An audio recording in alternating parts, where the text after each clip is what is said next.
গর্ভবতী অবস্থায় যদি হাতে মেহেদি দেয় তাহলে কি বাচ্চার শরীরে দাগ পড়ে? একটু জানাবেন। গোসল করার পর পুনরায় ওযু করার প্রয়োজনীয়তা আছে কিনা? প্রচন্ড গরমের কারণে যদি ঢিলা গেঞ্জি পরিধান করি তাহলেও কি আল্লাহ লানত বর্ষিত হবে? 3 পিস পরে নামাজ পড়ি, পা দেখা যায়, মোজা পরে নামাজ পড়লে কি হবে? গোপন অঙ্গে হাত লাগলে ওযু ঝাঁকে কিনা? ছোট বালতি থেকে পানি না ঢেলে পানির মধ্যে হাত দিয়ে ওযু করা যাবে কিনা? নখপালিশ লাগিয়ে নামাজ পড়লে নামাজ হবে কিনা? কারো থেকে ঋণ নিলে যার থেকে ঋণ নিয়েছি ওই ব্যক্তিকে পরবর্তীতে খুঁজে না পেলে করণীয় কি? হাত পায়ের নখ কাটার পর তাকে মাটির ভিতর গাঁটতে হবে? হাসিবুল হোসেন জানতে চেয়েছেন গোসল করার পর পুনরায় ওযু করার প্রয়োজনীয়তা আছে কিনা? না, গোসল যদি সুন্নাহসম্মত করে থাকেন আলাদা ওযু করার কোনো প্রয়োজন নাই। 2 হাত কবজি ধুয়ে কুলি করে নাকে পানি দিয়ে মুখ ধুয়ে হাত ধুয়ে মাথা মাসে করে তারপরে গোসল শেষ করে আসলে পা ধুয়ে চলে আসবেন। এভাবে গোসল করলে আপনার আলাদা করে আর গোসল করার কোনো প্রয়োজন নেই। ওযুতে আপনার গোসলের শুরুতে ওযুর নিয়ত হয়ে যাচ্ছে। এস আলম আপনি আইডি থেকে জানতে চেয়েছেন গোপন অঙ্গে হাত লাগলে ওযু ঝাঁকে কিনা? আমাদের দেশে উলামায়ে কেরামের মতে বা হানাফি উলামায়ে কেরামের মতে গোপন অঙ্গে হাত লাগলে ওযু ভাঙবে না। তবে আরবিয়ান স্কলাররা সৌদি আরবের উলামায়ে কেরাম তাদের মতে গোপন অঙ্গে হাত লাগলে ওযু ভেঙে যাবে, যেহেতু আপনার একটা হাদিস রয়েছে যে মান মাসসা যাকারাহু ফালিয়াতাওয়াদ্দা। এজন্য তারা হাত লাগলে বলতে কাপড়ের উপর দিয়ে নয়, সরাসরি যদি কেউ গোপন অঙ্গে স্পর্শ করে তারা ওটাকে ওযু ভঙ্গের কারণ হিসাবে উল্লেখ করেন। অতএব সেই জায়গা থেকে এটা ওযু ভঙ্গের কারণ তাদের মতে, আমাদের উলামায়ে কেরামের মতে এটি ওযু ভঙ্গের কারণ না। এমনি আমজাদ হোসেন জানতে চেয়েছেন হাত পায়ের নখ কাটার পর তাকে মাটির ভিতর গাঁটতে হবে? যেহেতু এটা মানুষের শরীরের অংশ, ময়লা আবর্জনা ফেলার জায়গায় না ফেলে এটাকে কোনো মাটিতে দাফন করলে সেটা উত্তম, ভালো কাজ, কিন্তু এটি ফরজ ওয়াজিবের মতো কোনো কাজ নয় যেটা না করলে গুনাহ হবে। উচিত, করতে পারলে ভালো হয়। ফারজানা রহমান শারমিন জানতে চেয়েছেন প্রচন্ড গরমের কারণে যদি ঢিলা গেঞ্জি পরিধান করি তাহলেও কি আল্লাহ লানত বর্ষিত হবে? বোন ফারজানা, যদি বাসা বাড়িতে আপনি পড়েন তাহলে তো আল্লাহ লানত বর্ষিত হওয়ার কোনো প্রশ্নই ওঠে না। যদি গায়ে মহারামের সামনে এসে পড়ে না যান, আপনি বাসাটা পড়ার পর উপর দিয়ে পাতলা না পরে নেন যাতে আপনার সৌন্দর্য প্রকাশিত না হয় গায়ে মহারামদের সাথে, এরকম যদি চলেন তাহলে কোনো অসুবিধা নেই বাসা বাড়িতে। আর বাসা বাড়ির বাইরে যদি আপনি যান তাহলে সেক্ষেত্রে বোরকার নিচে যদি আপনি এ ধরনের পোশাক পরেন কোনো অসুবিধা নেই ইনশাআল্লাহ বিদিনিল্লাহ। অর্থাৎ আপনার পর্দা বাইরে যখন যাবেন পর্দা মেনটেন করতে হবে। গরম এর কষ্ট যত বেশি জাহান্নামের গরমের কষ্ট তার চাইতে অনেক বেশি। অতএব পর্দা লঙ্ঘন যেন না হয়, পরপুরুষের সামনে যাতে আপনার পর্দা লঙ্ঘিত না হয় সে বিষয়ে আপনি খেয়াল করবেন। এছাড়া বাকি অবস্থাতে আপনি করতে পারেন। এমনি ইফতিখার শুভ আপনি জানতে চেয়েছেন নখপালিশ লাগিয়ে নামাজ পড়লে নামাজ হবে কিনা? নখপালিশ লাগিয়ে যদি আপনি ওযু করেন তাহলে ওযু হবে না, আর ওযু না হলে নামাজ হবে না। অতএব বলতে পারেন নখপালিশ লাগিয়ে ওযু করে নামাজ পড়লে নামাজ হবে না। কিন্তু যদি ওযু অবস্থায় নখপালিশ লাগিয়ে আপনি নামাজ পড়েন ওযু অবস্থায় তাহলে ওই নামাজটা হবে। পরবর্তীতে আবার যখন নামাজের সময় হবে বা ওযু ভাঙবে তখন আপনাকে নখপালিশ রিমুভ করে তারপর ওযু করতে হবে, অন্যথায় এটি জায়েজ হবে না। মা বোনরা মাসিকের দিনগুলোতে নেল পালিশ ইউজ করতে পারেন, কোনো অসুবিধা নেই, যেহেতু তখন নামাজের অপশন তাদের নেই। কিন্তু পরবর্তীতে আবার নামাজ যখন শুরু হবে তার আগে তাদেরকে সেটি রিমুভ করে নিয়ে তারপর ওযু করে নামাজ পড়তে হবে। কারজাই এর দিকে আপনি জানতে চেয়েছেন কারো থেকে ঋণ নিলে যার থেকে ঋণ নিয়েছি ওই ব্যক্তিকে পরবর্তীতে খুঁজে না পেলে করণীয় কি? যদি কোনোভাবে খুঁজে পাওয়া না যায় এবং আশাও ছেড়ে দেন তাহলে সেক্ষেত্রে সেই ঋণের টাকা আপনি যে কোনো গরিব মানুষকে, অসহায় মানুষকে আপনি দান করে দিবেন বা কল্যাণমূলক খাতে দান করে দিবেন ওই ব্যক্তির তরফ থেকে, প্রাপকের তরফ থেকে, তাহলে আপনি দায়মুক্ত হবেন ইনশাআল্লাহ। মোহাম্মদ আরাফাত ইসলাম জানতেছেন ডান হাতে খাবার গ্রহণের সময় প্রয়োজনে কি বাম হাতে পানি পান করা যাবে?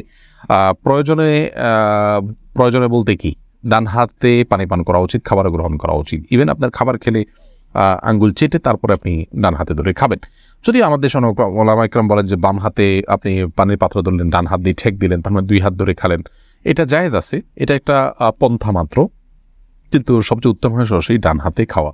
সেক্ষেত্রে খাবার লেগে যাওয়ার যে ভয় থাকে গ্লাস ইত্যাদিতে, সেটা থেকে বাঁচার জন্য আপনি পরিষ্কার করে নেবেন, আলতো করে ধরবেন, কিন্তু ডান হাতে খাওয়া উচিত, পান করা উচিত, যেহেতু হাদিসে সুস্পষ্টভাবে ডান হাতে খাওয়া পান করার নির্দেশ রয়েছে। শিখা ইসলাম আপনি জানতেছেন 3 পিস পরে নামাজ পড়ি, পা দেখা যায়, মোজা পরে নামাজ পড়লে কি হবে? পায়ের পাতা ঢাকতে হবে কিনা মেয়েদের নামাজের জন্য মধ্যে এটা নিয়ে মত পার্থক্য আছে। অনেক উলামায়ে কেরাম এটাকে শর্ত করেছেন। আমি ব্যক্তিগতভাবে এই মতটা চাইতে যারা বলেন যে পায়ের পাতা, পাতা বলতে পায়ের পাতার তলের অংশ এটা ঢাকার শর্ত দিয়ে থাকেন, তাদের মতটাকে আমি সমর্থন করি না। পাতার উপরের অংশ, যেটা পাতার উপরের অংশ সেটা ঢাকতে হবে কিনা, অনেক ওলামায়ে কেরাম বলেছেন সেটা ঢাকতে হবে, অনেকে বলেছেন শুধু গিরার নিচ পর্যন্ত থাকলেই হবে কাপড়, পাতা না ঢাকলেও চলবে। তো দুই পক্ষের ওলামায়ে কেরামের দলিল রয়েছে। নিরাপদ হলো এমন কাপড় পরা যে কাপড়টা অনেক বেশি লম্বা হয়, যে পায়ের পাতার উপরের অংশ সহ ঢাকা পড়ে। তলা ঢাকার জন্য, মোজা পরার জন্য আলাদা করে কষ্ট করা বা কসরত করা এটা আবশ্যক নয় ইনশাআল্লাহ বিদিনিল্লাহ। নামাজ হয়ে যাবে যদি কেউ মোজা না পড়ে। ফারজানা সুলতান আপনি জানতেছেন কিবলার দিকে পা দিয়ে শোয়া যাবে কিনা? কিবলার দিকে পা দিয়ে শোয়ার ব্যাপারে কোনো হাদিসই নিষেধাজ্ঞা সরাসরি নেই। তারপরও ওইদিকে কেবলা রয়েছে, সেই জায়গা থেকে কেবলার প্রতি শ্রদ্ধার জায়গা থেকে যদি দিকে পা না দেন ভালো, কিন্তু এটাকে হারাম বলা বা নাজায়েজ বলা বা গুনাহের কারণ বলার কোনো সুযোগ নেই, যেহেতু কোরআন হাদিসে এই বিষয়ে কোনো নিষেধাজ্ঞা নেই। নিশান, আপনি জানতে চেয়েছেন অজু করার সময় বেসিনে পা দেওয়া কি ঠিক? নিজের বাসা বাড়িতে অসুবিধা নেই, করতে পারেন, তবে আপনার রিস্ক মুক্ত হওয়াটা আর বিষয়ে মাথা রাখতে হবে। নিজের জন্য রিস্কি হলে সেটা আপনার জন্য করা উচিত হবে না, কারণ নিজেকে বিপদের মুখে ঠেলে দেওয়া ইসলাম শরীয়তে সেখানে জায়েজ নয়। অসময় এখান থেকে পড়ে বা দুর্ঘটনার শিকার হতে পারে মানুষের। যদি সেরকম না হয়, আপনি আশপাশে কিছু ধরে করতে পারেন, তাহলে এটা জায়েজ আছে। কিন্তু পাবলিক প্লেসে বা বাইরে এরকমটি করা অনুচিত, যেহেতু এটা দৃষ্টিকটু। অন্য ধরনের মানুষরা আছে যারা এই বেসিন ব্যবহার করবে, তারা দেখে হয়তো ইসলাম সম্পর্কে বাজে ধারণা নিবে বা তাদের হক নষ্ট হতে পারে বা আশপাশে পানি পড়ে ভিজে যাবে, জায়গাগুলো নষ্ট হবে। সেই জায়গা থেকে পাবলিক প্লেসে এমনটি না করা উচিত, কিন্তু করলে অজু হয়ে যাবে। ফারিয়া এনামুল, আপনি জানতে চেয়েছেন ছোট বালতি থেকে পানি না ঢেলে পানির মধ্যে হাত দিয়ে অজু করা যাবে কি না? যাবে। হাত দিয়ে কোষ করে উঠিয়ে আগে হাত ধোবেন 3 বার, এরপরে আবার আপনি কোট দিয়ে স্বাভাবিকভাবে অজু করতে পারেন, কোনো অসুবিধা নেই। নবী সাল্লাল্লাহু আলাইহি ওয়াসাল্লাম এই পদ্ধতিতে অজু করেছেন। আনাবিয়া বাহার নুসরাত, আপনি জানতে চেয়েছেন নামাজের ভিতর বারবার থুতু ফেললে কি নামাজ ভেঙে যাবে? নামাজের ভিতরে বারবার কেন থুতু ফেলবেন? যদি এটা বারবার করতে থাকেন, এটা আপনি নামাজে আসেন কি নাই এরকম সন্দেহ, একজন বাহিরের দর্শক আপনার দিকে তাকিয়ে এরকম সন্দেহ যে তার ভিতরে উদ্রেক হওয়ার মতো আপনি এত বেশি বারবার থুতু ফেলেন, তাহলে তো নামাজ হবে না। আর যদি এরকম না হয়, তাহলে এটা নামাজের হয়তো আপনি মাঝে মধ্যে ফেললেন, কিন্তু নামাজের যে ভঙ্গিমা আছে সেটার মধ্যেই থেকে ফেললেন, তাহলে আপনার নামাজ হয়ে যাবে, কিন্তু তাতেও নামাজের অঙ্গহানি হবে, মান নষ্ট হবে। মাঝে মধ্যে আপনি বাধ্য হলেন ফেলতে, সেটা যদি আপনি ফেলেন যথাযথ উপায়, যেমন আপনি টিস্যুতে ফেললেন, মুখে পোকা ঢুকে গেছে কথা বা এই জাতীয় কিছু, সেটা জায়েজ আছে, কিন্তু প্রায় বা বারবার এরকম করা উচিত নয়, জায়েজ নয়। লালপুরি আড়ি থেকে আপনি প্রশ্ন করেছেন গর্ভবতী অবস্থায় যদি হাতে মেহেদি দেয় তাহলে কি বাচ্চার শরীরে দাগ পড়ে? একটু জানাবেন। বোন, এটি সম্পূর্ণ কুসংস্কারের জন্য একটি বিশ্বাস। আমাদের দেশে অনেকে এরকমটি মনে করে যে গর্ভবতী অবস্থায় যদি গর্ভবতী অবস্থায় যদি এরকম কোনো কিছু করা হয়, মেহেদি হাত দেওয়া হয়, তাহলে সেক্ষেত্রে বাচ্চার ক্ষতি টতি হয়। এগুলো সম্পূর্ণ ভুয়া কথা, ভিত্তিহীন কথা। এগুলো বিশ্বাস করা ইমানের সাথে সঙ্গতিপূর্ণ নয়, শিরকে আসগার হয়ে যেতে পারে এই ধরনের বিশ্বাস। অতএব এই ধরনের বিশ্বাস আমাদের রাখা উচিত নয়, কোনো রকম ক্ষতি হবে না ইনশাআল্লাহ বিদিনিল্লাহ। আকলিমা আখি, আপনি জানতে চেয়েছেন মুসলমান মেয়েরা ধুতি সালোয়ার পরতে পারবে কি না? এটা পরা উচিত নয়।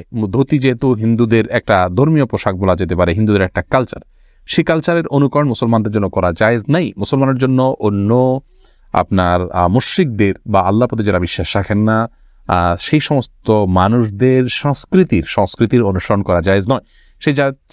সেই জায়গা থেকে ধুতি সালোয়ারটা যেহেতু অনেকটা ধুতির মতো, আপনার পায়ের দিকে একটু উঠে থাকে ধুতির মতো, এটা একজন মুসলমান নারীর জন্য ব্যবহার করা উচিত না। এটা অমুসলিমদের সাথে সাদৃশ্য গ্রহণ করা। নবী সাল্লাল্লাহু আলাইহি ওয়াসাল্লাম বলেছেন, মান তাশাব্বাহা বিকওমিন ফাহুয়া মিনহুম, যে ব্যক্তি কোনো জাতির সাথে সাদৃশ্য গ্রহণ করছে তাদের অন্তর্ভুক্ত। আবু দাউদে বর্ণিত হাদিসের আলোকে এটি করা উচিত।